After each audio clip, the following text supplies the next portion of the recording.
Okay. Now we will listen to Professor Dr. Sundo Kim. I would like to read his biography. He is a professor of the Department of Linguistics at Korea University. He is the founder and committee member of Interdisciplinary Program for Visual Culture Studies at Korea University. He is also the founder and director of Center for Applied Cultural Science. He lectures at Nordic universities, Tampere University, Helsinki University, and Lund University. He is the executive member of International Association for Semiotic Studies, President of Korean Association for Visual Censure, Review Editor of Korean Association for Semiotic Studies, Vice President of the International Association for Humanistic Studies in Language, Invited Professor, the French National Research Center of Sciences, elected founding President of Asian Semiotics International Association. Some research areas are anthropological reinterpretation of Korean traditional culture in comparative references to the East Asian culture, media archaeology of pre-modern Korea in comparative references to East Asian media history, grammatology of Korean alphabet, visual and cultural theories, including visual culture, epistemology and history of linguistic theories, studies on peers, history and epistemology of contemporary French thoughts. I leave the floor to Professor Dr. Sundo Kim to make his presentation titled Some Epistemological and Pragmatic Remarks on the Generative Language of Artificial Intelligence. Here you are, Sundo Kim. Thank you for introduction. So my topic is some reflection about the GPT-4. It's not aesthetic problem, it's a very actual problem, but it concerns everybody. Is now our ordinary everyday experiences.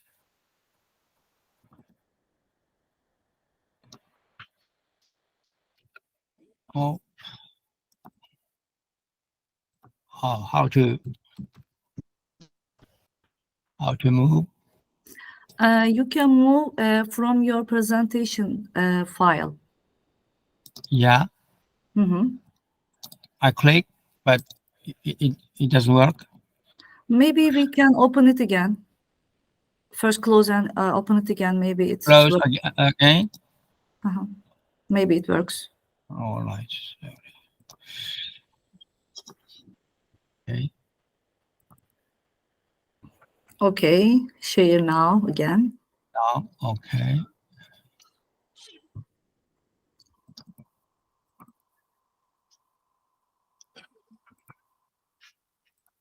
All right. You can see? No, we are waiting. I think we can see in a few seconds. Yes, we see now, and try maybe to follow back and forth. I see my slide, but you can see my slide?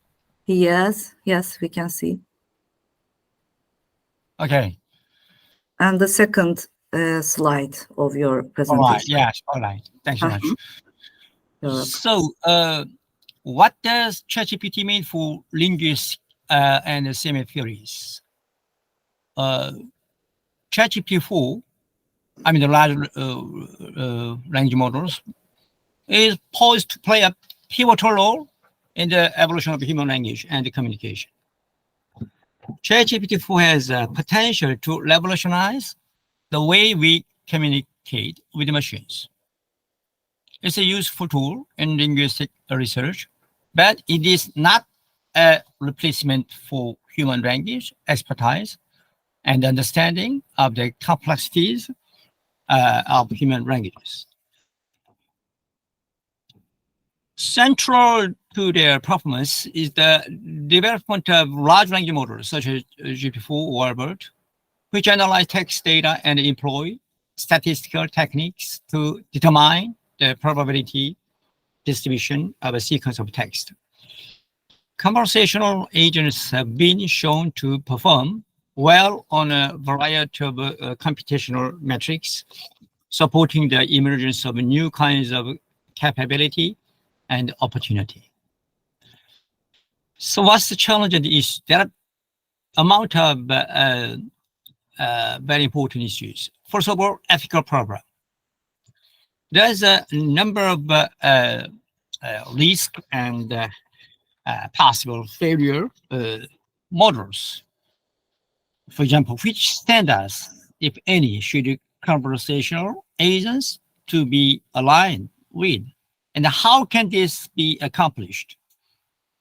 To date, efforts to create aligned conversational agents have centered on the identification and mitigation of harms, such as proliferation of inappropriate stereotypes of hateful speech. This response focused on providing solutions to particular problems in the hope that their reduction or elimination will lead to the creation of good or beneficial conversational agents that no longer cause harm. Yet, with this bottom-up approach is useful in tackling specific harms, we cannot assume that the piecemeal elimination of unwanted outcomes will necessarily lead to a creation of language technologies that are substantively beneficial.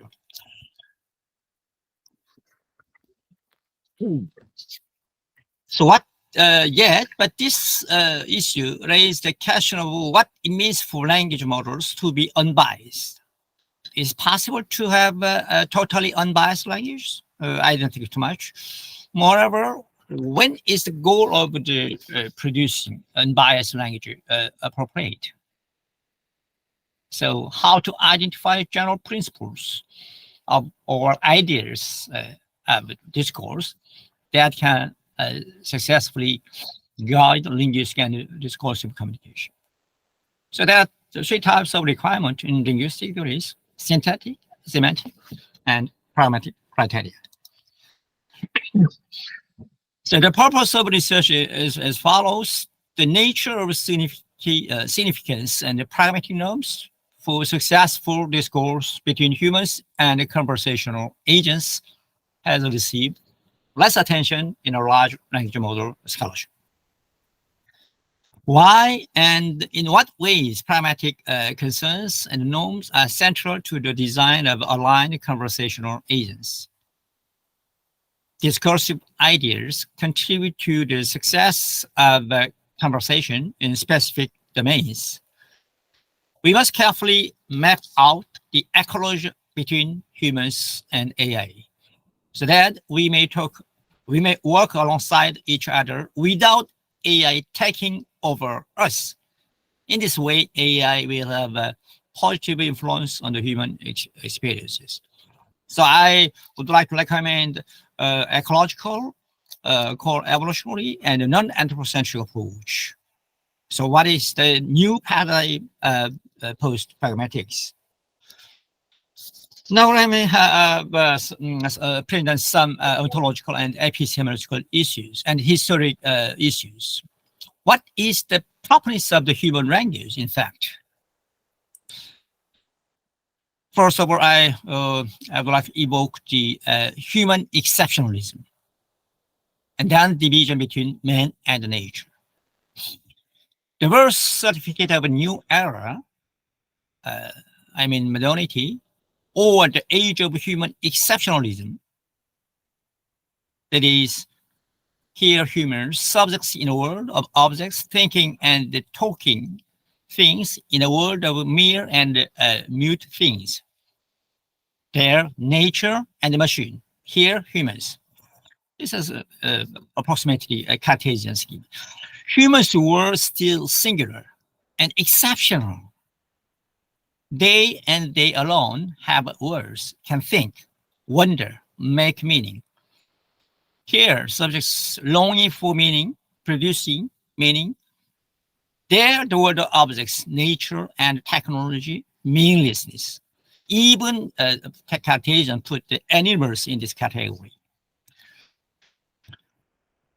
Now, I would like to try to deconstruct this modern definition of language.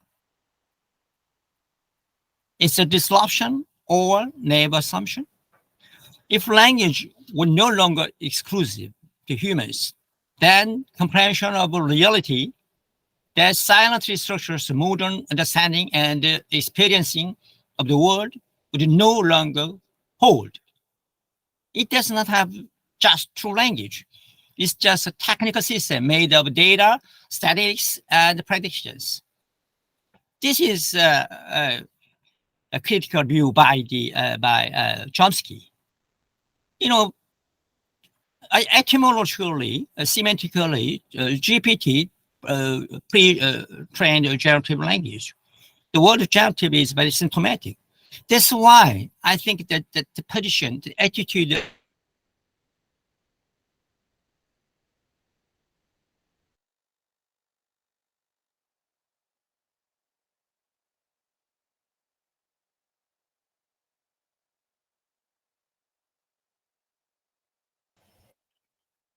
I think there's a problem about network.